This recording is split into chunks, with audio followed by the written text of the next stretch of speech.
다큐멘터리 역사를 찾아서 제384편 위화도 회군.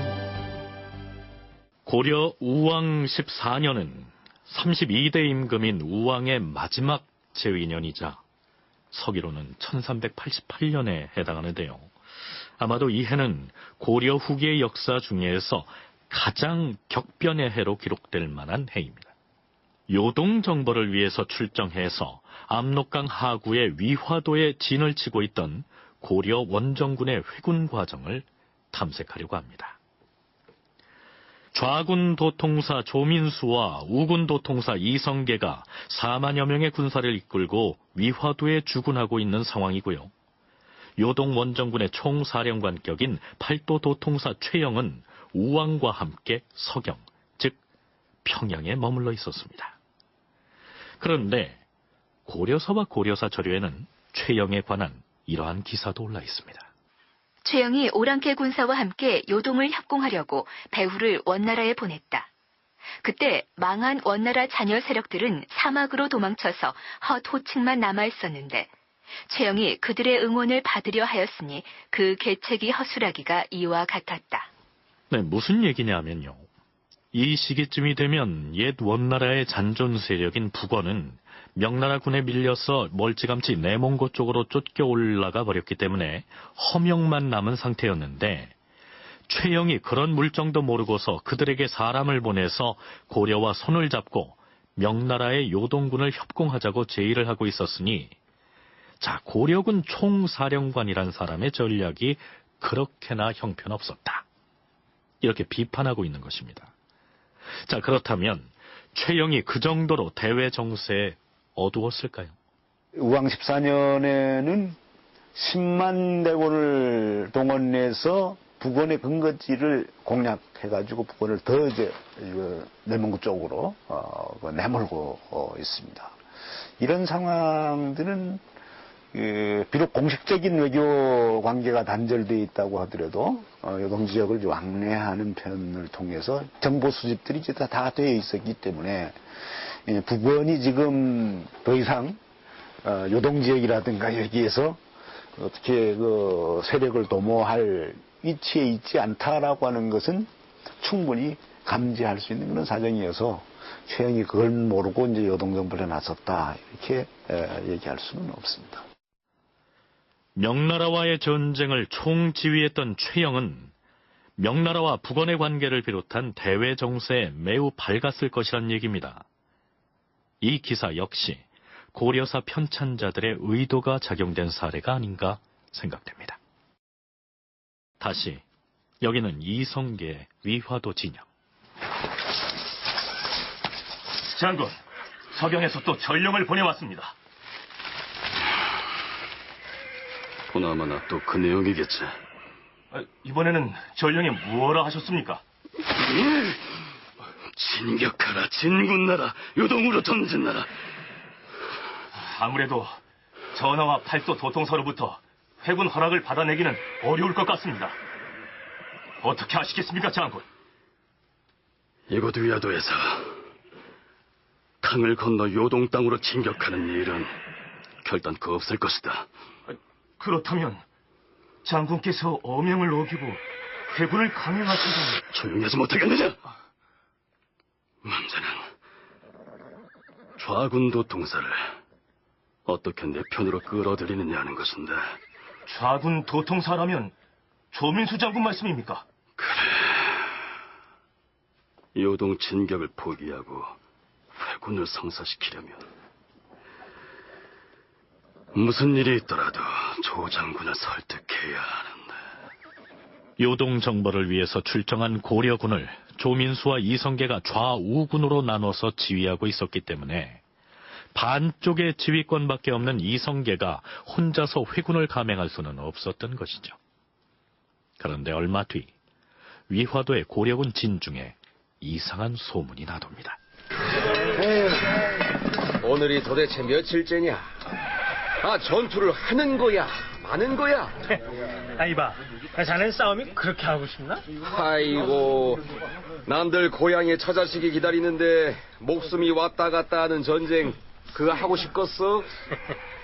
하지만 이왕에 나섰으니, 건너가서 명나라의 요동군하고 한판 그냥 붙든지, 아니면 때려치고 빨리 회군을 하든지 해야지, 여기 위화도에서 군량만 죽내고 있으니 답답해서 하는 소리지, 안 그래? 그래. 그런데 말이야.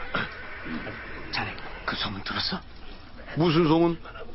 우군 도통수 이성계 장군이 부하 군사들을 모두 끌고서 곧 돌아갈 것이라는 소문 말이야. 뭐라고? 어명을 어기고 끝내 회군을 감행할 거란 얘기야? 그게 아니라, 그러니까 개경으로 돌아가겠다는 것이 아니고. 쾌경이 아니면 군사를 이끌고 어디로 돌아간다는 거야? 이참에 아예 부하들을 이끌고 그 동북면으로 가버리겠다는 얘기지. 동북면이면 이성계 장군이 조상대대로 터를 잡고 살아온 곳인데, 그럼 좌군에 소속된 우리는 어떡하라고? 고려사 저료에서는 이 대목을 이렇게 기록하고 있습니다.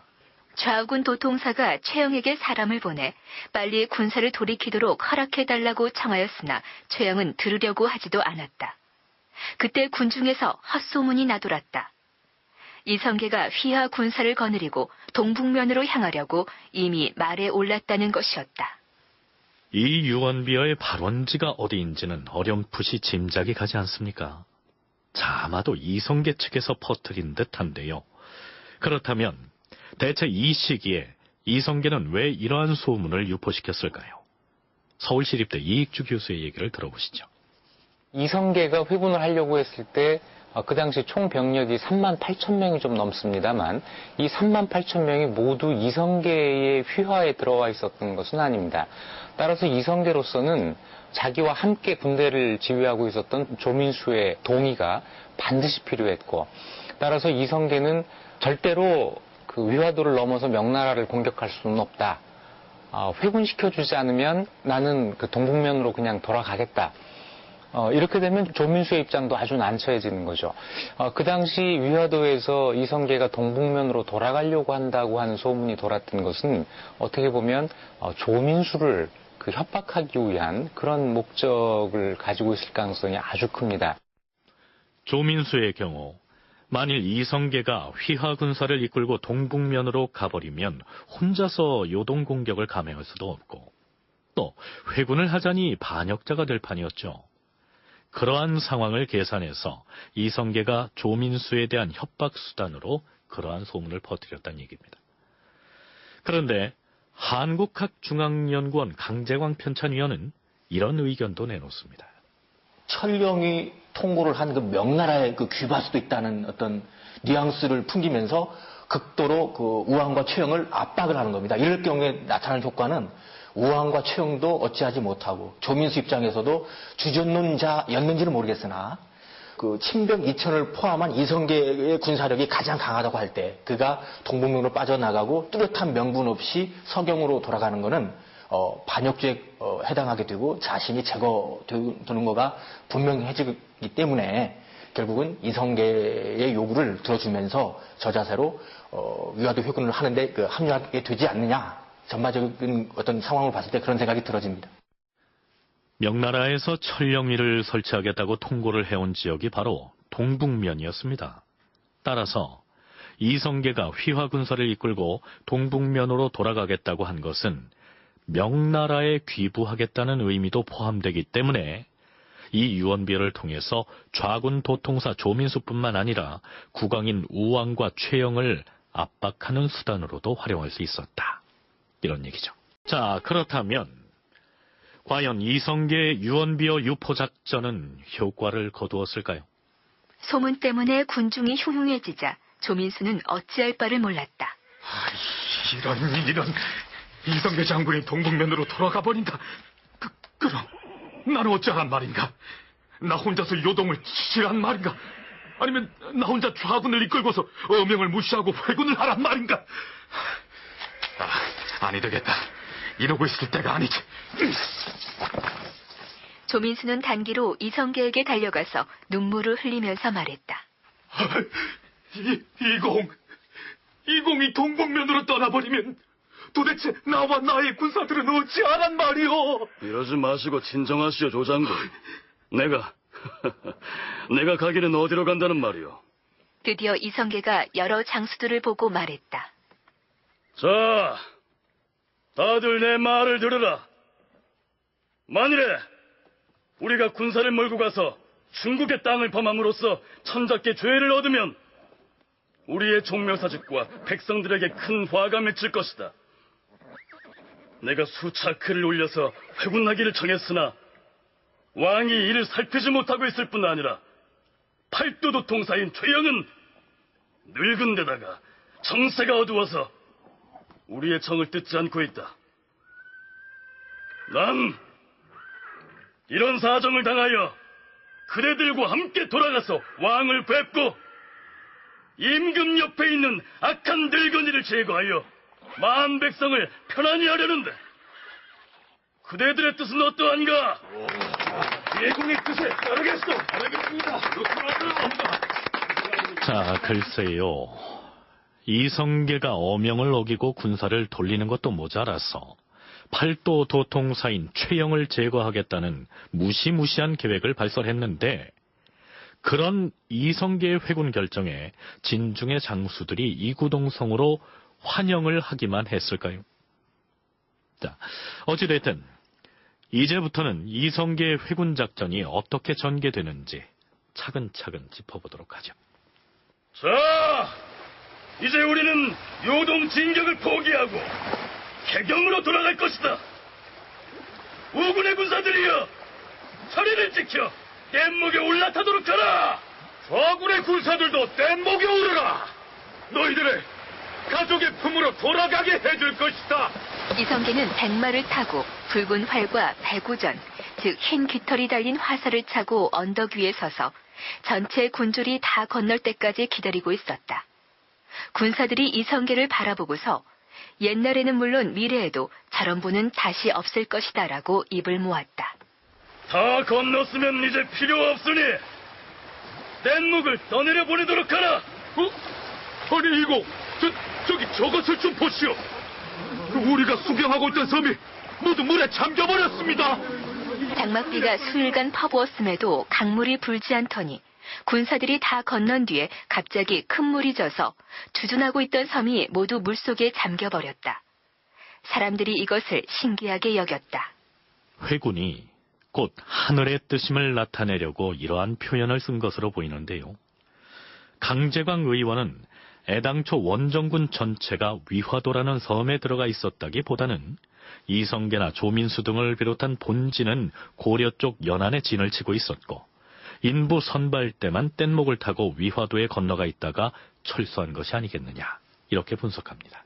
위화도 안에는 그 5만 대군 중에서 일부 좌군, 우군의 선발대가 가 있고 거기서 강물이 부는지 요동 그 정황은 어떤지 그 배를 타고 또 요동 땅에 왔다 갔다 이게 하지 않겠어요?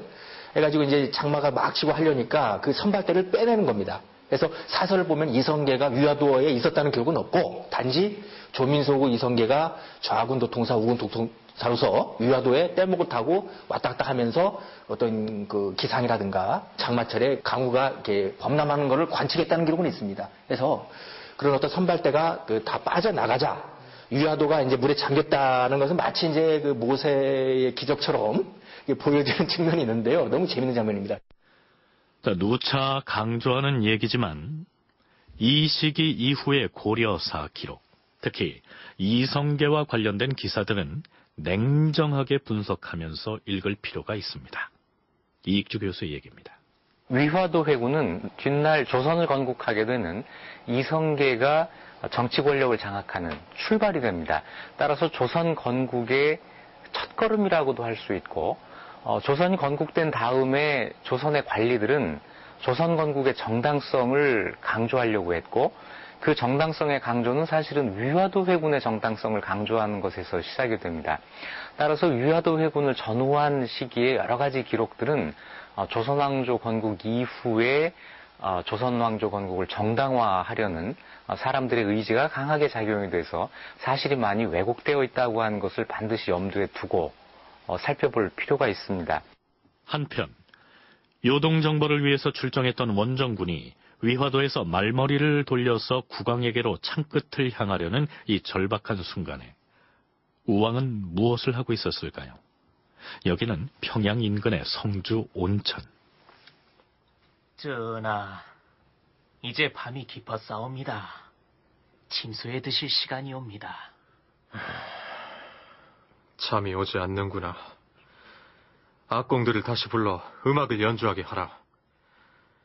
음악을 들으면서 잠을 청해봐야겠다. 주상전하, 이 밤중에 무슨 음악을... 낮에 들었던 그 원나라 음악을 연주하라 하지 않느냐? 예, 전하. 악공들은 원나라 음악을 연주하라!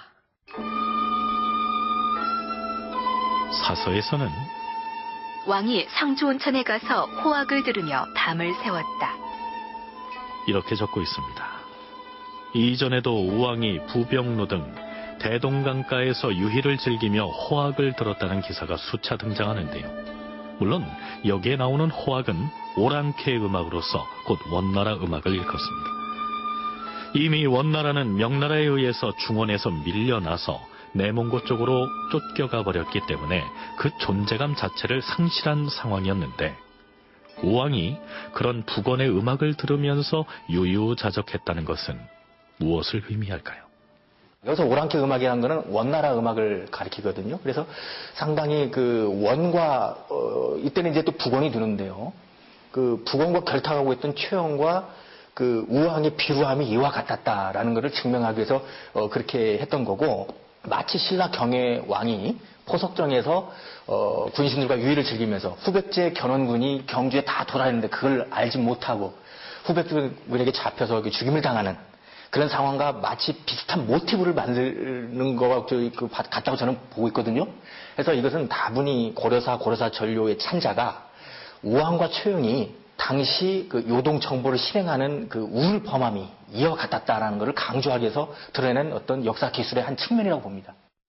강제광 편찬위원회 견해가 이러한데요. 이익주 교수는 당시 평양에 남아있던 우왕이 실제로 매일 원나라 음악을 들었을 가능성과 그럴 만한 이유가 또한 있었다고 얘기합니다. 현실적으로는 이미 원이 멸망했고 원의 마지막 세력이었던 나가추조차 그 전해에 항복을 했기 때문에 더 이상 고려를 도와줄 원 세력이 없었지만, 그럼에도 불구하고 우왕으로서는 반명이라고 하는 자기 의지를 표현할 수 있는 하나의 방법으로 친원을 표방을 하게 되는 것이고, 친원을 표방할 수 있는 방법이 그 당시로서는 달리 없었겠죠. 그래서 이미 그 멸망한 왕조지만 원나라의 음악을 연주하고 또 호복을 착용하는, 원나라의 복장을 착용하는 거죠. 이런 그 상징적인 몇 가지 그 조치를 취하게 되는 것입니다. 그것이 현실적으로 어떤 의미가 있었느냐면 그거는 아니지만 그 상징만으로도 그 당시로서는 의미가 어느 정도 있었다고 볼 수 있겠습니다. 그러니까 볼품없이 쇠락해져 버린 북원과 손을 잡고 어떻게 해보겠다는 것이 아니라, 고려가 명나라에 맞서서 전쟁을 치르는 마당에 명나라의 원수였던 원나라의 복장을 하고 원나라의 음악을 듣는 것은 전쟁 상대인 명나라에 대한 적개심을 부추기고 전투 의지를 다잡는 차원에서 필요한 일이었다, 이런 얘기죠. 자, 가자! 도성으로 돌아가서 임금의 눈과 귀를 가려 종사를 어지럽게 만든 늙은이를 처없앨 것이다! 해군이다! 출발하라! 이성계와 조민수가 군사를 이끌고 본격적으로 회군을 위한 장도에 오릅니다.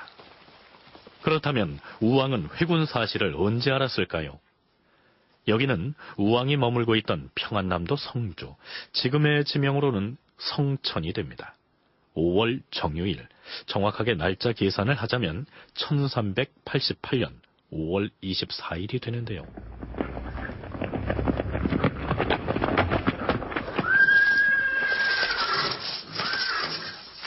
급하게 달려와서 우왕의 처소로 들어간 사람은 조전사 최유경이었습니다. 전하! 주상 전하! 왜 이러느냐? 무슨 일인데 이리 정신을 못 차리는 게냐? 요동원 전군이 결국 해군을 단행하였사옵니다. 뭐라? 이런... 하면 좌군 도통사 조민수는?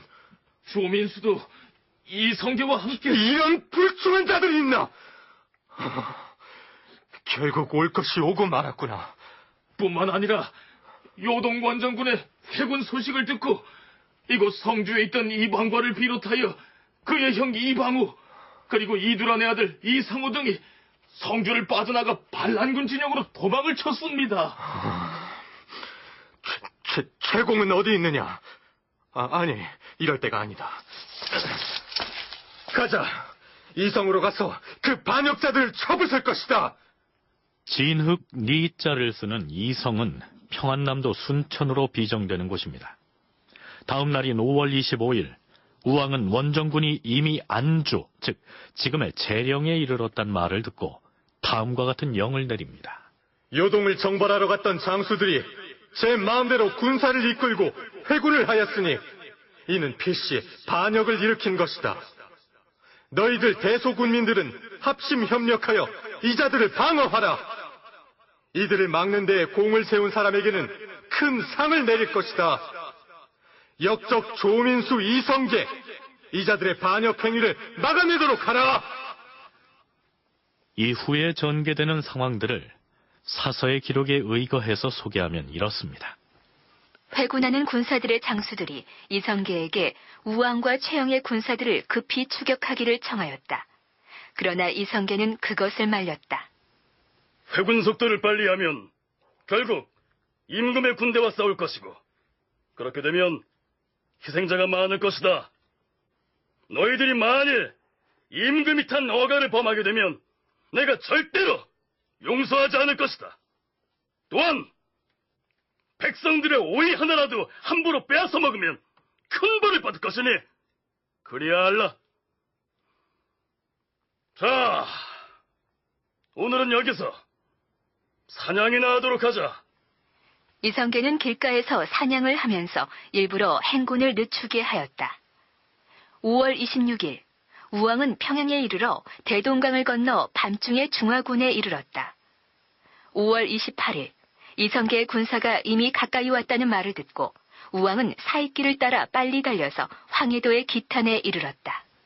사서에는 이 시점에서의 최영의 행적이 나타나 있지 않지만 아마도 우왕과 함께 했다고 봐야겠죠.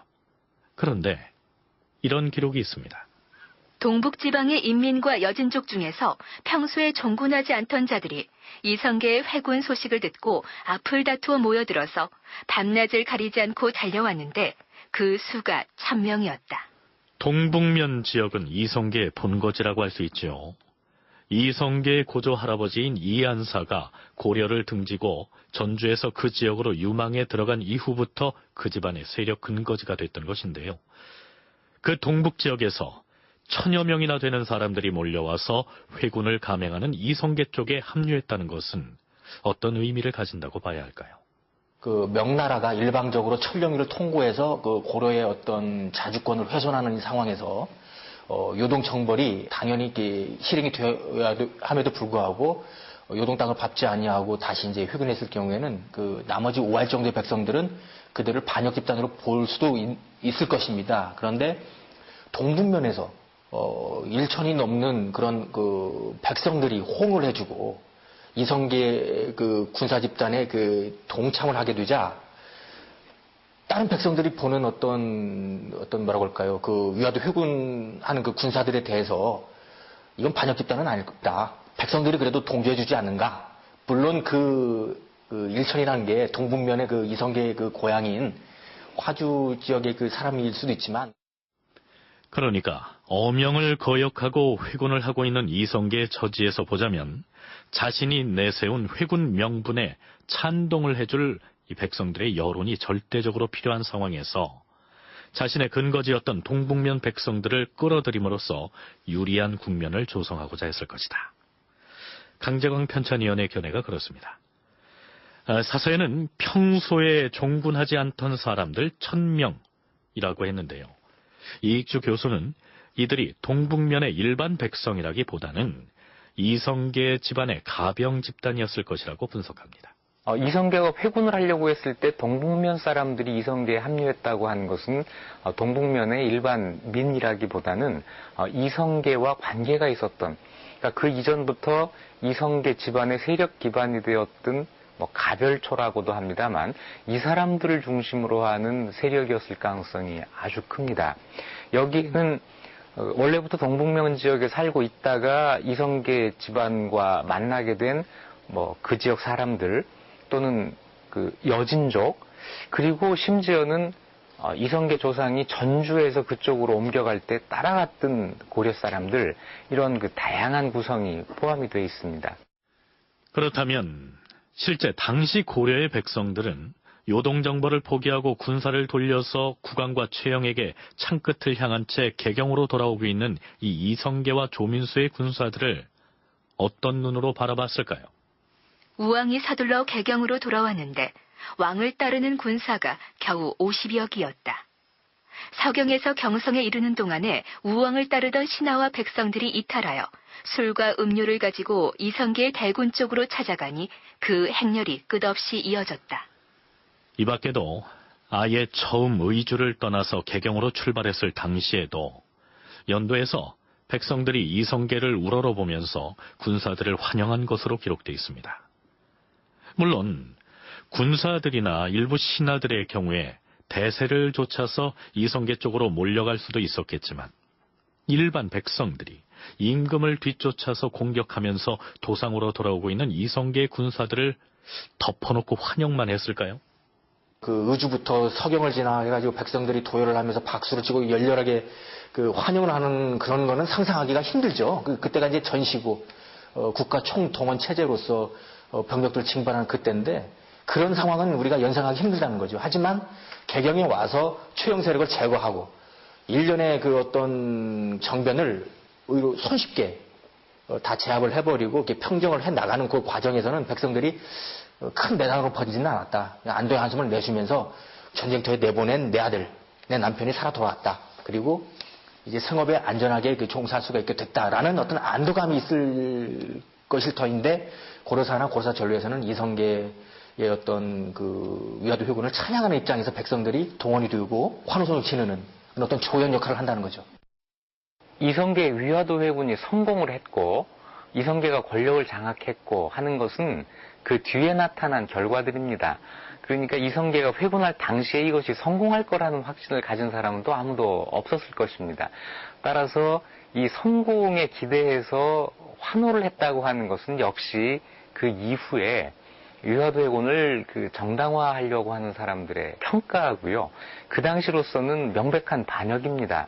고려의 그 국내 정치를 본다면 장수가 국왕의 명을 어기고 국왕을 공격한 것이기 때문에 명백한 반역이죠. 간단히 말해서 나중에 최영이 제거되고 우왕이 쫓겨난 이후에 있었던 일부 백성들의 반응을 마치 회군 당시에 그러했던 것처럼 앞쪽에다 배치했다. 이런 얘기입니다. 멈춰라! 일단 이곳에 주둔을 할 것이다. 6월 초하루 4만여 명의 군사를 이끌고 개경에 당도한 이성계와 조민수는 일단 성문 밖에다 진을 칩니다. 그리고 우왕에게 최후 통첩을 하는데요. 그 내용은 이렇습니다. 전하, 우리 국민왕께서는 지성으로 대국을 섬겼기 때문에 천자가 일찍이 우리를 친 일이 없었사옵니다. 헌데 이제 최영이 집정 대신이 되면서부터 조상 때부터 대국을 섬겨온 그 뜻을 받들지 않고 먼저 대병력으로 장차 상국을 침범코자 하여 이 무더운 여름철에 무사람을 동원하여 싸웁니다. 그리하여 전국의 농사가 폐농이 되고 또한 외적들이 빈틈을 타서 깊이 침입하여 우리 백성들을 죽이고 나라의 창고들을 불태워 싸웁니다. 그뿐 아니라 한양으로 국도를 옮기는 사업을 추진하여 전국의 인심이 소요스러워져 싸웁니다. 이제 전하께서 최영을 버리지 않으시면 반드시 나라가 전복되고 말 것이옵니다.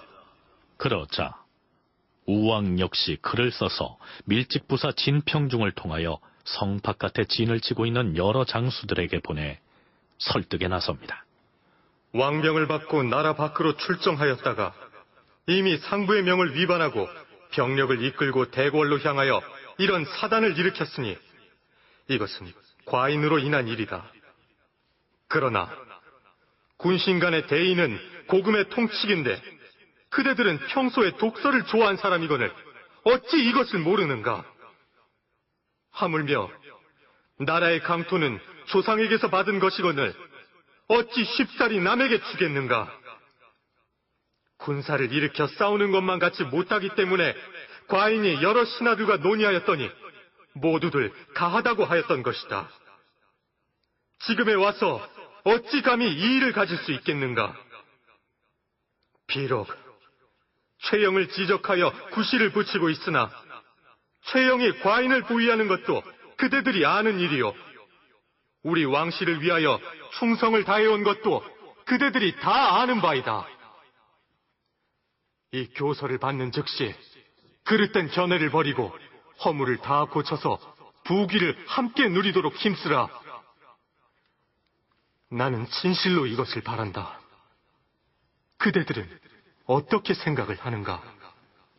회군을 하는 쪽과 국왕 쪽에서 왜 회군을 했는지, 그리고 또 어째서 회군하는 행위가 반역인지를 나름의 논리를 내세워서 설파하고 있는 셈인데요.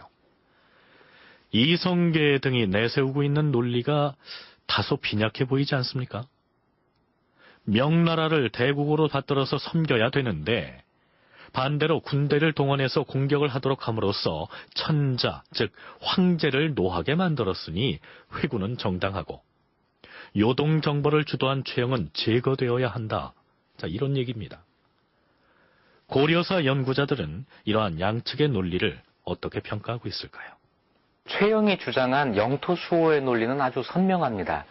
우리 땅이고 우리가 힘으로라도 지켜야 된다고 하는 이런 주장이고, 여기에 대해서는 그 당시도 그렇고 아마 지금까지도 많은 사람들이 동의하고 있으리라고 생각을 합니다.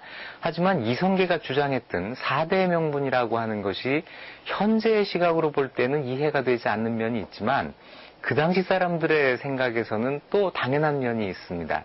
고려가 대대로 중국에 들어선 왕조의 4대를 하면서, 그러니까 책봉을 받고 조공을 하면서 국가를 유지해 왔다고 하는 이런 논리이고, 이런 책봉 조공 관계를 명예대에서도 지켜야 한다고 하는 주장이 되는 것인데요. 고려 시대 내내 중국에 들어선 왕조와 책봉 조공 관계를 맺고 4대를 하면서도 영토 수호의 논리와 이것이 충돌한 적은 거의 없었습니다. 고려가 역대 중국의 왕조와 정상적으로 조공책봉 관계를 맺고 있던 상황에서는 명나라의 주원장이 천령 인근의 땅을 내놔라 하는 식으로 고려의 영토를 빼앗으려 한 적이 없기 때문에 이러한 논리적 충돌이 빚어진 사례가 없었다는 것이 이익주 교수의 견해입니다. 강재광 편천위원의 얘기도 들어보기로 하죠. 고민왕 때는 다시 명예연호를 써왔었다고요. 그래서 이성계 입장은 그렇게 이제 호복을 입고 또 호학을 연주하고 그 북원에 또 연호를 쓰는 거는 그 최영이 이제 권력을 잡고 이렇게 한 거니까 그 전까지 고민왕 때의 어떤 현명한 정치를 보자면은 명을 섬기는 것이 국제 시세에 맞고 북원은 계속 북쪽으로 물러나고 명이 장차 이제 중원을 통일하고 북원마저 토벌을 할 텐데 우리가 그러한 명을 쳐가지고 일시적인 그 요동 정벌의 효과를 누릴 수 있을지는 몰라도 성 두세 개를 뺏는다고 한들 나중에 대국으로부터 미움을 사서 천자의 노움을 사가지고 보복당하면 어떻게 하겠느냐, 그런 어떤 4대 명문으로 내세우게 되는 겁니다. 얼핏 들으면 4대주의에 입각한 이성계의 논리보다는 무력으로 응징을 해야 한다는 최영 쪽이 훨씬 더 선명하고 또 지조 있고 장수다운 것 같은데, 그렇게 하는 것이 당시 고려의 국익에 부응하느냐 하는 점도 생각해 볼 필요가 있겠죠. 이성계는 4대를 통한 영토의 수호, 다시 얘기해서 이성계는 무력으로 공격을 해서 이 땅을 지키기보다는 4대 관계를 유지하면서 외교를 통해서 이 영토를 인정받아야 된다고 하는 이런 생각을 가지고 있었을 것입니다. 결과를 놓고 보면 이성계의 생각이 실현이 된 셈인데요. 최영의 이 논리는 선명하긴 하지만 중요한 한 가지 조건이 있습니다. 그 당시 고려의 군사력을 가지고 명과 전쟁을 벌여서 이길 수 있는 승산이 얼마나 있었느냐 하는 이런 문제가 있는 것이죠. 따라서 이 문제에 대한 평가는 글쎄 그렇게 요즘 시각으로 단순하게 내려질 수는 없는 것이라고 봅니다. 성 밖에 대군을 진주시킨 이성계와 조민수, 그리고 성 안에서 방어에 골몰하고 있는 우왕과 최영. 이렇게 양 진영이 팽팽하게 대치한 채 긴장감이 고조되고 있었는데 불안하고 다급한 쪽은 역시 국왕 쪽이었겠죠. 최공, 저들이 근교에 주둔하면서 공격할 기회를 엿보고 있는 모양인데 어찌했으면 좋겠소? 전하, 방어군을 확충하는 일이 시급하옵니다. 어떻게 말이오? 계책을 말씀해보세요. 우선 나라의 창고에 있는 재물을 풀어서 병정들을 모집하고 각 도에 긴급 훈령을 내려서 군사를 모두 불러 모아야 할 것이옵니다. 그리고 반란 주모자들의 관작을 삭탈하시옵소서. 최공의 말씀대로 그리하겠소. 우왕은 국고를 열어 금과 비단으로 병정 수십 명을 모집하였는데 모두가 다 창고에 놓여있거나 아니면 시정에서 놀던 자들 뿐이었다. 또한 각도에서 군사를 불러들여 원조하게 하고 수레를 모아다 마을 어귀에 쌓아서 방어시설을 만들었으며 군사를 사대문에 파견하여 수비하게 하였다. 그리고 다음과 같은 인사를 발표합니다. 조민수 등의 관직과 자귀를 삭탈할 것이다. 또한 최영을 문화좌시중으로 임명할 것이며 우현보를 우시중으로, 송광미를 찬성사로, 안소를 평리로, 우홍수를 사헌부 대사헌으로, 정승가를 응양군 상호군으로 임명할 것이다. 그리고 조민수 등 반역을 일으킨 장수를 붙잡아오는 자에게는 비록 그 신분이 노비라 할지라도 관계치 않고 큰 상과 높은 자귀를 내릴 것이니 이를 널리 알리는 포고문을 저자에 붙이도록 하라. 우왕이 이때 관작을 삭탈한 명단의 첫머리에 당연히 이성계가 포함되어 있었을 것이고, 또한 포고문을 통해서 체포령을 내린 대상에도 이성계의 이름이 빠질 리가 없었을 텐데도 고려사에는 이성계의 이름은 쏙 뺀 채로 조민수 등으로만 적고 있습니다. 고려사를 편찬한 조선시대 유학자들로서는 자신들이 충성을 바치고 있는 나라의 시조인 이성계가 당시 임금에 의해서 삭탈관직을 당했고 반역자로서 포고문에 이름이 올랐다, 이렇게는 적을 수가 없어서 조민수 등이라고 얼버무렸겠죠. 드디어 6월 3일 우군 도통사 이성계와 자군 도통사 조민수가 공격명령을 내립니다. 지문화사 유만수는 군사를 이끌고 숭인문으로 진공하라! 좌군은 서리문을 돌파하여 돌격하라! 그러나 백전노장 최영 역시 만만치 않았습니다. 드디어 반란군이 코를 포함하려 하고 있다. 이 반역 도장을 내 용서치 않을 것이다. 나를 따르라!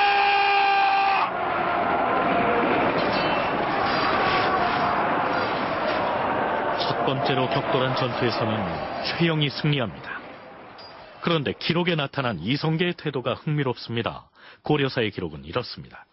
이성계는 숭인문 밖 산대함에 진주하고 있었는데 지문하사 유만수를 파견하여 숭인문으로 진공하라 명하였다. 유만수가 출발할 때 이성계는 곁에 있는 사람에게 이렇게 말하였다. 유만수 저자는 눈이 크기만 하고 눈빛에 광채가 없어서 담이 작은 사람이야. 아마 이번 전투에서 반드시 패할 것이다. 그런데 과연 그는 최영에게 패하였다. 유민수가 도망쳐서 돌아왔고 부하들이 그 사실을 보고하였으나 이성계는 들은 채도 하지 않고 태연히 누워 있었다. 이성계가 부하장수의 생김새를 보고서 싸움의 승패를 훤히 꿰 정도로 해안을 가지고 있었다는 사실을 강조하기 위해서 실어놓은 기사로 보입니다만, 글쎄요. 자, 질 것을 뻔히 알았다면 유만수에게 왜 공격명령을 했을까요? 위대한 영웅 이성계가 보낸 장수가 최영에게 패했다. 이렇게 단순하게 기록해 놓으면 이성계에게 누가 될 것을 꺼려해서 질 것을 뻔히 알면서도 보냈다. 이렇게 기술한 것이 아닐까요? 자, 그건 그렇고 드디어 이성계가 움직입니다. 이성계 관련 기록은 어느 정도의 과장과 왜곡이 개입되어 있다는 점을 염두에 두고 살펴보도록 하죠.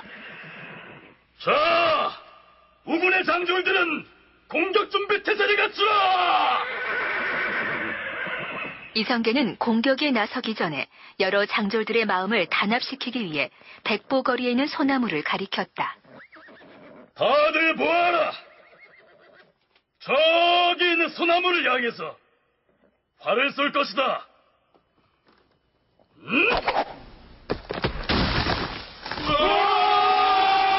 이성계가 쏜 화살은 작은 소나무를 명중시켜 나무가 부러졌다. 보았느냐? 또 어느 곳에 쏘았으면 좋겠느냐? 영공! 우리가 영공을 모시고 무슨 일인들 못하겠으며 또 어딘들 가지 못하겠습니까? 진무 이연이 앞으로 나오더니 무릎을 꿇고 그렇게 말했다. 영공이란 무신 정권기에 최씨 정권을 무너뜨리고 권력을 잡은 집권자 김준을 부를 때 사용하던 호칭입니다. 공민왕 때에는 신돈을 그렇게 불렀죠. 물론 이 시점에서 이성계를 그렇게 불렀다는 건 역시 과장된 표현입니다. 자, 숭인문으로 갈 것이니 나를 따르라! 우군 도통사께서 나가신다. 반항하는 자는 죽음을 면치 못할 것이다. 뒤를 비켜라! 이성계가 숭인문으로 들어가서 좌군과 호응하니 성을 지키던 군사들이 아무런 반항도 하지 못하였으며 성 안의 남녀들이 앞을 다투어 술을 가지고 나와서 환영하면서 군사들을 위로하였고 사람들이 스스로 장애물을 제거하여 길을 열어주었다. 노약자들은 성 위에 올라가서 환성을 질렀다.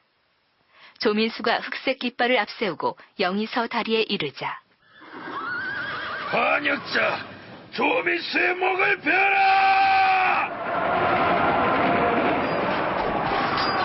최영이 공격하여 조민수의 군사를 몰아붙였다. 바로 이때 이성계가 황룡대기를 앞세우고 산죽교를 지나 남산에 올랐는데 먼지가 하늘에 닿고 북소리가 땅을 진동하였다. 최영의 부하 안소가 정예병을 영솔하고 먼저 남산을 점거하고 있었으나 이성계가 지켜둔 군기를 바라보고서 겁을 먹고 괴멸하여 도주하였다. 태공, 아니 되겠습니다. 대세가 기울었으니 어서 몸을 피하십시오. 결국 이렇게 되는군. 가자. 최영은 이미 대세가 기울었음을 깨닫고 말을 달려 권례의 화원으로 돌아갔다. 늙은 최영이 화원으로 도주하였다. 나팔을 불어 장졸들에게 화원을 포위하라 이르라. 다른 장수들은 소라를 사용하지 않았으나 이성계만은 부하를 시켜서 소라를 불게 하였기 때문에 서울 사람들은 소라 고동 나팔 소리만 듣고도 이성계가 이미 도착한 것을 알고 모두 기뻐하였다. 한편 우왕과 최영 그리고 왕비이자 최영의 딸인 영비는 이성계와 조민수의 군사들의 겹겹이 포위당한 상태였는데 전하! 최영을 내보내시옵소서! 최공, 이제 어찌하면 좋겠소? 전하, 아버님을 보내시면 안 되옵니다. 전하께서 아버님을 지켜주셔야 할 것입니다.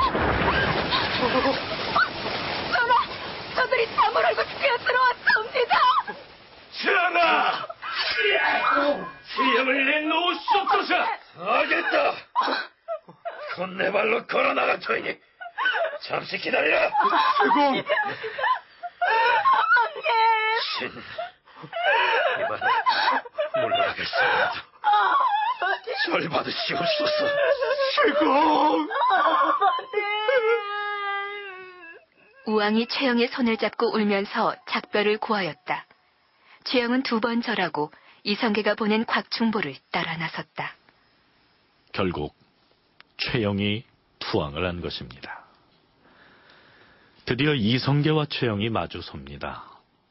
사서에는 이성계가 최영에게 다음과 같이 말하고서 두 사람이 서로 바라보며 울었다. 이렇게 기록하고 있습니다. 최공, 이번 사별은 저의 본의가 아니었습니다. 하지만 지금 우리나라는 대국을 치려고 군대를 동원함으로써 대의를 거역하였을 뿐 아니라 종묘사직이 위태롭고 백성이 피폐하여 원성이 하늘에 사무쳤습니다. 하여 부득이 이렇게 한 것입니다. 부디 잘 가십시오. 그 길로 최영은 고봉현으로 유배됩니다. 지금의 경기도 고향입니다. 신채호는 바로 이 위화도 회군에 의한 최영의 제거를 조선 역사 1000년 내 최대의 사건이라고 했는데요.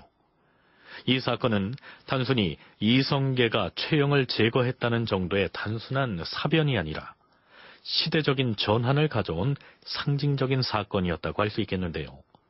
강재광 편찬위원과 이익주 교수의 얘기를 차례로 들어보시겠습니다. 원나라와 친하고 명나라에 반대했던 세력과 명나라에 친하고 원나라에 반대했던 세력들이 국제적인 그 원명 교체에 있어서 권력 싸움을 벌였는데 결국 요동정벌파의 수령인 최영이 요동정벌 반대파였던 회군파의 그 수령이었던 이성계한테 패하게 됨으로써 결국 우리 역사에서 사라지고 마는, 그리고 어떻게 보면은 고려 후기에 있어서 그 권문세가의 한 일각이 신흥 무장 세력과 그 신흥 무장 세력이 어떤 사상적 기반을 제공한 신준 사료에 의해서 도태되고 마는 그런 커다란 역사적 그 분기점을 제공하는 게 바로 이 위화도 회군 사건과 그 최영의 제거가 아닌가. 최영을 중심으로 하는 권력 집단은 대체로 고려 후기 이래로 대대로 관직을, 고위관직자를 배출해왔던 그 당시에 이제 권문세족이라고 부르는 사람들이고, 이성계를 중심으로 그 결집한 사람들은 이 권문세족에 끼지 못한 사람들, 그러니까 무장 가운데에서도 신흥 무장들, 그리고 문신관료 가운데에서는 우리가 흔히 신흥 사대부라고 부르는 이 사람들입니다.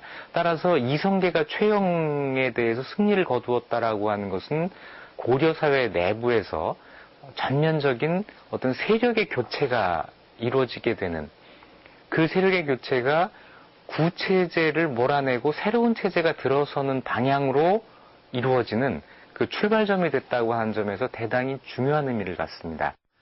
그런데 요동정벌, 또 위화도 회군, 최영의 제거, 이렇게 이어지는 일련의 상황을 돌이켜볼 때 이성계 등의 회군파가 권력장악에 성공할 수 있었던 데에는 최영이 멀찌감치 후방인 평양에 머물러 있었던 점을 관가할 수는 없을 것입니다. 전하께서는 서울로 돌아가시옵소서. 신은 현지에 가서 군사를 지휘함으로써 팔도 도통사의 소임을 다할 것이옵니다. 최영이 이렇게 말했을 때 우왕이 개경의 궁궐로 돌아가는 것을 한사코 거부했던 것이죠. 강재강 위원의 얘기입니다.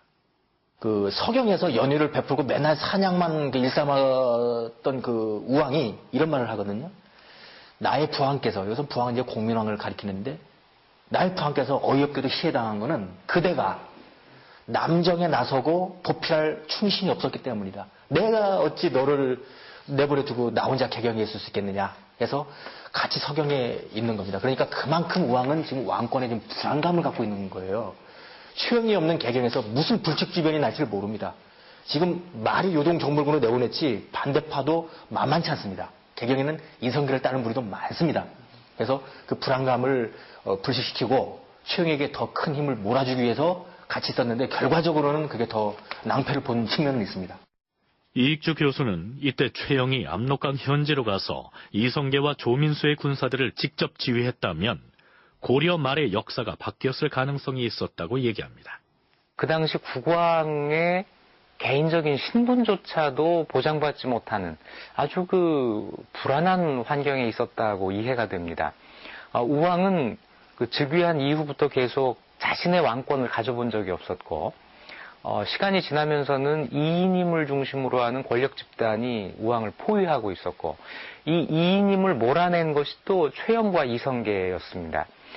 따라서 이 최영의 도움과 보호라고 하는 것이 우왕에게는 대단히 중요했고, 이것 때문에 우왕이 최영을 벗어나지 못하는 이런 결과가 나오게 됐던 것이죠. 실은 이때 우왕이 개성으로 돌아가고 최영은 위화도에 가서 진군을 독려하고 이렇게 됐더라면 그 뒤의 상황이 상당히 다르게 전개되었을 가능성이 높습니다.